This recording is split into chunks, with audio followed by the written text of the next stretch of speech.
Chapitre 172. Simon le Zélote à Nazareth. Le soir tombe vite en décembre, et on allume de bonne heure les lampes, et la famille se réunit dans une seule pièce.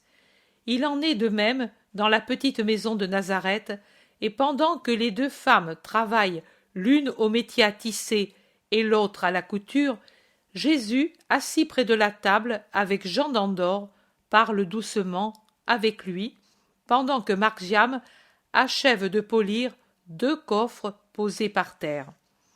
L'enfant y emploie toute force jusqu'au moment où Jésus, s'étant levé et penché sur le bois, dit en le touchant : « Maintenant cela suffit, il est bien poli, et nous pourrons le vernir demain. Maintenant range tout pour que demain nous travaillions encore. » Et pendant que Marc-Jam sort avec les outils de polissage, spatule dure avec cloué dessus des peaux rugueuses de poisson qui remplissent l'office de notre papier de verre, et des espèces de couteaux qui ne sont sûrement pas en acier employés pour le même travail, Jésus prend dans ses bras robustes un des coffres et le porte à l'atelier, où certainement on a travaillé, car il y a de la sciure et des copeaux près de l'un des établis, remis pour la circonstance au milieu de la pièce. Marc-Jam a remis ses outils en place sur leur support, et maintenant il ramasse les copeaux pour les jeter dans le feu, et il voudrait enlever la sciure, mais Jean d'Andorre préfère le faire. Tout est en ordre maintenant quand Jésus revient avec le second coffre qu'il place près du premier. Et tous les trois vont sortir quand on entend frapper à la porte de la maison, et tout de suite après, la voix grave du zélote résonne dans un salut profond donné à Marie. « Je te salue, mère de mon Seigneur, et je bénis votre bonté qui me permet d'habiter sous votre toit. » Simon est arrivé. Maintenant nous allons savoir le pourquoi de son retard. Allons, dit Jésus. Quand ils entrent dans la petite pièce où l'apôtre se trouve avec les femmes, il est en train de déposer un gros paquet qu'il a sur ses épaules. « La paix à toi, Simon. »« Oh, maître béni, je suis en retard, n'est-ce pas? Mais j'ai tout fait et bien fait. » Ils s'embrassent. Puis Simon continue son exposé. « Je suis allé chez la veuve du menuisier. Tes secours sont très utiles. La vieille femme est très malade et par conséquent les dépenses augmentent. Le petit menuisier s'ingénie à travailler sur des objets petits comme lui et se souvient toujours de toi. Tous te bénissent. Puis je suis allé chez Nara, Samira et Sira. Le frère est plus dur que jamais, mais elles sont en paix, comme des saintes qu'elles sont, et elles mangent leur pauvre pain, assaisonné de larmes et de pardon. Elles te bénissent pour le secours envoyé, mais elles te supplient de prier pour que leur dur frère se convertisse. La vieille Rachel aussi te bénit pour l'obole. Enfin, je suis allé à Tibériade pour les achats. J'espère avoir bien fait.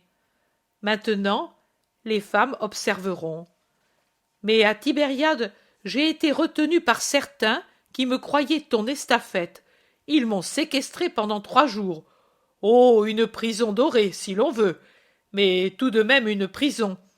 Ils voulaient savoir tant de choses. J'ai dit la vérité en disant que tu nous avais congédiés tous, te retirant de ton côté pour le plus fort de l'hiver. Quand ils ont été persuadés que c'était vrai, parce qu'ils sont allés chez Simon de Jonas et Philippe sans te trouver et sans apprendre rien de plus, ils m'ont laissé aller. Même l'excuse du mauvais temps était tombée avec ces belles journées. Voilà pourquoi j'ai tardé. Peu importe, nous aurons du temps pour rester ensemble. Je te remercie de tout. Mère, regarde avec Syntycha ce qu'il y a dans le paquet et dis-moi s'il te paraît que cela suffise pour ce que tu sais. Et pendant que les femmes défont le paquet, Jésus s'assied pour parler avec Simon. « Et toi, qu'as-tu fait, maître ?» ?»« J'ai fait 2 coffres pour ne pas rester oisif et parce qu'ils seront utiles. Je me suis promené, j'ai joui de ma maison. » Simon le regarde fixement, mais il ne dit rien. Les exclamations de Marc-Jam, qui voit sortir du paquet de la toile, de la laine, des sandales, des voiles et des ceintures, font tourner de ce côté Jésus et les deux compagnons. Marie dit « Tout va bien, très bien. Nous nous mettrons tout de suite au travail, et bientôt tout sera cousu. » L'enfant demande « Tu te maries, Jésus ?» Tous rient, et Jésus demande « D'où te vient cette idée ?»« De ce trousseau qui est pour homme et pour dame, et des deux coffres que tu as faits. C'est pour ton trousseau et celui de l'épouse. Tu me la feras connaître. »« Tu veux vraiment connaître mon épouse ?»« Oh oui, qui sait comme elle sera belle et bonne. Comment s'appelle-t-elle ?»« C'est un secret pour le moment, car elle a deux noms, comme toi, qui d'abord était Jabé, puis Marc-Jam. »« Et je ne peux pas les savoir ?»« Pour le moment, non. Mais un jour, tu les sauras. »« Tu m'inviteras au mariage ?»« Ce ne sera pas une fête pour les enfants. Je t'inviterai pour la fête nuptiale. Tu seras un des invités et des témoins. Cela te va-t-il ? » ?»« Mais dans combien de temps ? Un mois ? » ?»« Oh, beaucoup plus.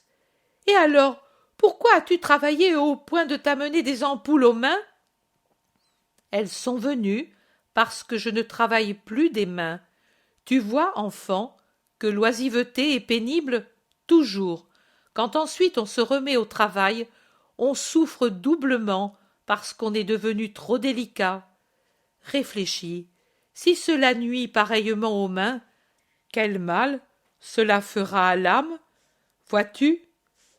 Moi, ce soir, j'ai dû te dire « aide-moi », parce que je souffrais tellement que je ne pouvais tenir la râpe, alors qu'il y a seulement 2 ans, je travaillais jusqu'à 14 heures par jour sans éprouver de souffrance. C'est la même chose pour celui qui s'attiédit dans la ferveur, dans sa volonté. Il se rend mou, il s'affaiblit, il se lasse plus facilement de tout. Avec plus de facilité, à cause de sa faiblesse, pénètrent en lui les poisons des maladies spirituelles.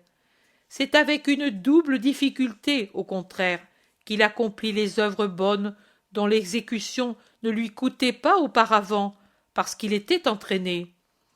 Oh, il ne faut pas rester oisif en disant « Une fois cette période passée, je me remettrai plus dispos au travail. » On n'y réussirait jamais, ou bien ce serait avec une très grande fatigue. Mais toi, tu n'as pas paressé ?